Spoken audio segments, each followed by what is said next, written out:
Najmasovejšie žiarske podujatie, hudobný festival Cityfest sa blíži. Mestské kultúrne centrum tak zverejnilo program podujatia. Program Cityfestu je už takmer kompletný. Medzi vystupujúcimi nebudú 10. augusta chýbať zvučné mená. Okrem takej tej rusínskej cymbalovej hudby Rusin Čendež Orchestra, ktorá je známa z jednej televíznej talentovej show, tak sa vám ešte predstaví skupina The Soulmates, ktorá je známa tým, že mladí ľudia ju veľmi poznajú, pretože hrajú rockabilly, je to niečo medzi punkom a rock'n'rollom a je to naozaj všetko v originálnej pódiovej show. Chalani patria momentálne medzi najväčšie slovenské hviezdy. Takže to bude taká druhá špičková kapela, ktorá odohrá takú večernú zábavu.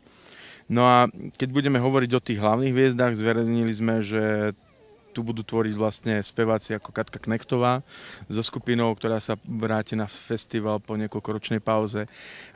Predstaví sa hip-hopová formácia Moja reč, avšak nie len ako duo, ale aj so svojou skupinou Komplot. Takže to bude naozaj veľká pódiová show. Zverejnili sme ešte, pokiaľ sa nemýlim, ešte sme zverejnili aj skupinu Krejson. To je metalová formácia, metalová legenda z Českej republiky so spevákom Láďom Křížkom, ktorý vlastne oslávi svoje 50. narodeniny.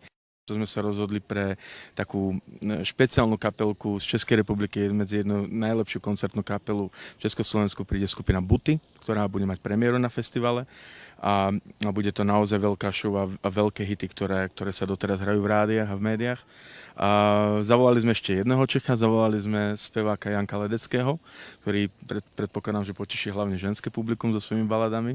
A ten príde tiež so svojou celou kapelou, no a aby sme potešili aj pánov a aby sme si to užili, keďže je to letný festival, a tak sme sa rozhodli, že urobíme taký trošku komerčný ťah a zavolali sme speváčku Daru Rollins, ktorá tam odpáli takú svoju hodinovú tanečnú show. Kompletný rozhovor k prípravám žiarskeho Cityfestu nájdete na webovej stránke www.tvziar.tv.